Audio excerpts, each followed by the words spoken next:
How much do you want the Creator? How much do you want an intimate, tangible relationship with the Creator of all that is? So, today's conversation is going to be about first starting with the most basic thing, which is where am I at? How much do I want the Creator in my life?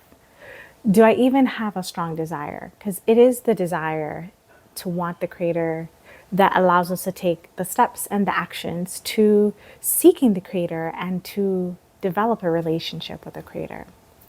A lot of us don't even think it's possible to have a relationship with the Creator, like an intimate, loving relationship with the Creator, but it is possible. And I'm a testament to that because I've gone from no relationship to a much better relationship with the Creator throughout my journey and my spiritual development. So, if you are on your journey and you feel like you want a relationship with your higher self, Creator, Providence, whatever name you give to that higher power, then you're on the right path. That's a good start. But what if you have no desire at all in your heart and you are like, oh, I'm from 1 to 10, I'm probably at a 5, or I'm at a 3, or maybe I'm a 2. Wherever you are, hold space for that in love and then look at what's there. What's keeping one from wanting the Creator and what's keeping you from seeking the Creator and having that intimacy. That journal prompt question can help you unravel so many goodies because there's so many things that are usually in the unconscious that keep us from becoming closer to the Creator. And these are usually unconscious lies, beliefs, limitations, fears, conditioning we received from institutions, from family, from people, who knows. It's usually a combination of many things, of those things that keep us from drawing closer to the Creator. Now, on the other hand, there is another pattern which is very strong in our collective. It is very much embedded in our collective unconscious and is running the heart of many without them knowing it. And this is something I discovered and realized, and I'm like, this is so important to talk about. So this pattern is pride. Now, pride is a sinister, I would call it the sinister evil that is toxic pride, that it hides in the heart and hides in the unconscious. And its narrative does not come from the higher self. Its narrative is to separate from the Creator. And its narrative is usually, I don't need the Creator. I do things on my own. There is no higher power. The Creator doesn't exist. Abandonment consciousness, the Creator is not here.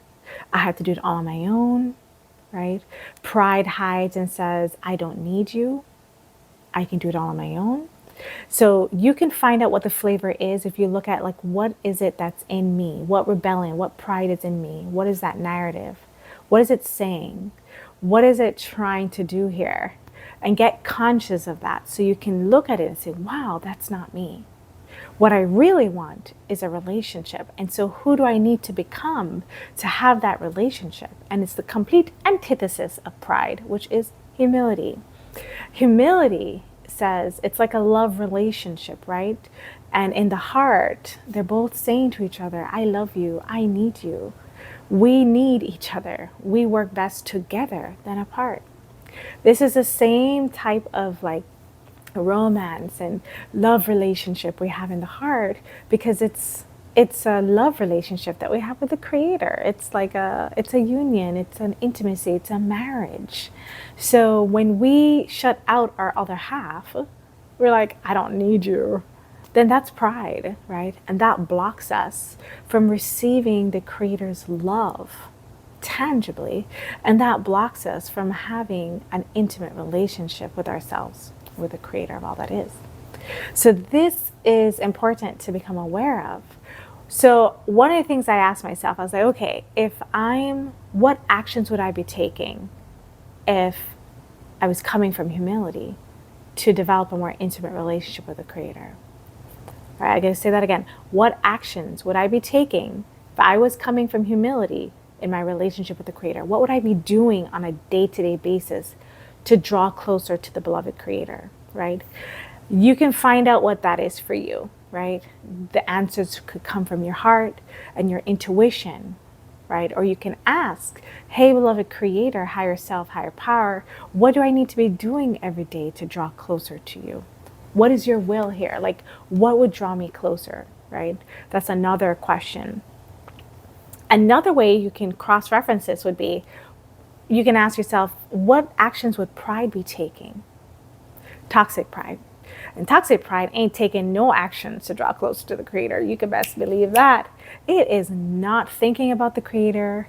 It is not moving towards the Creator's direction. It is not including the Creator. It does not want to know the Creator's will. It does not want to surrender to the Creator's will. It is like, you don't exist. I'm living my life without you. Peace.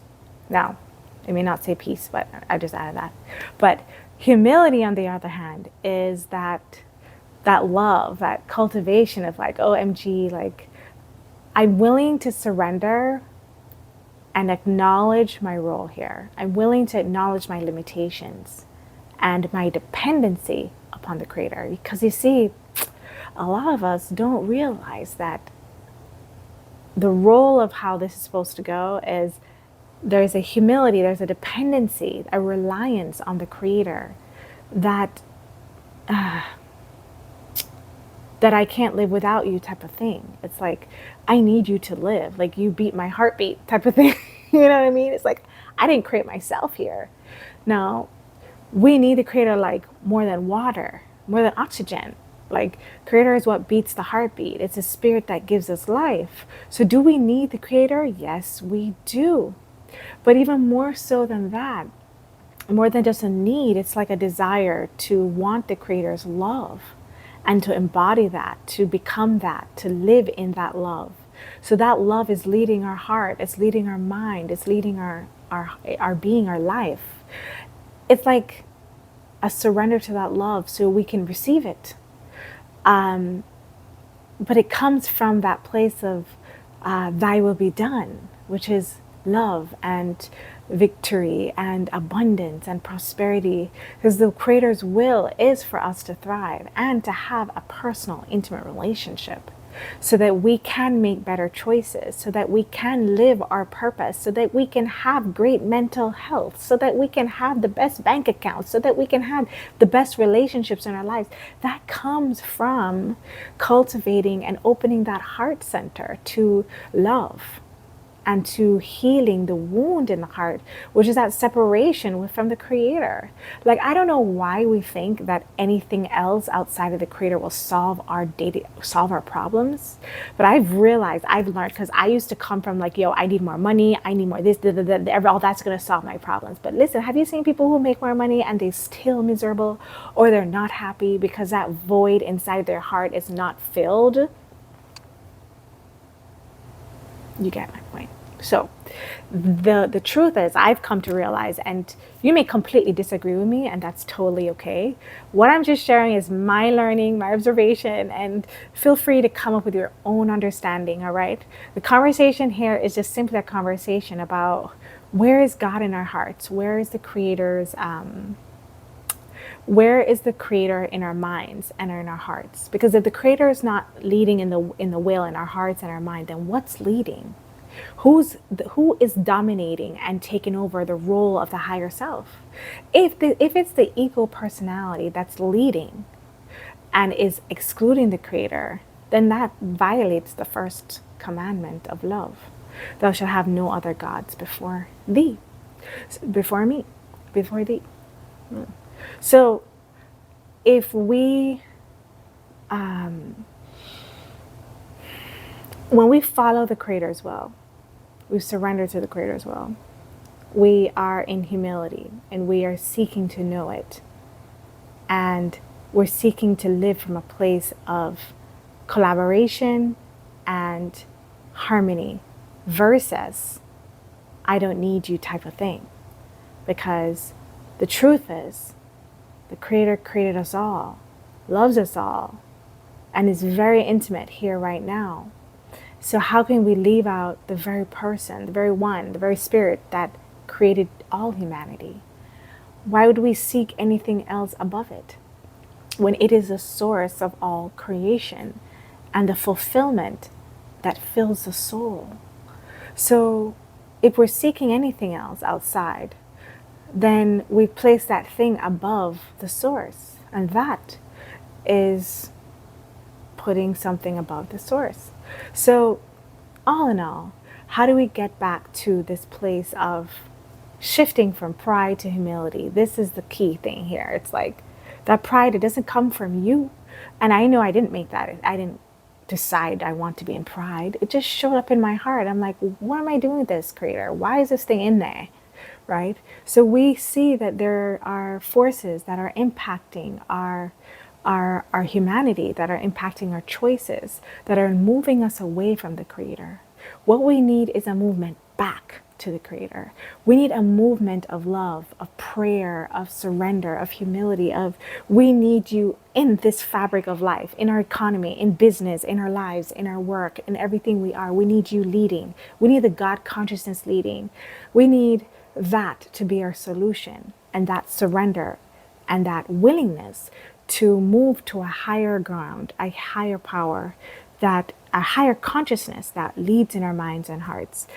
And to do that requires shadow work and patience and love, and really cultivating that day-to-day habit of slowing down and having a relationship with the Creator. Anyway, this thing is about to end. So I just wanted to say thank you so much for listening. I wish you all the best in your journey of, cultivating a relationship with the Creator of all that is. Thank you so much again. Namaste.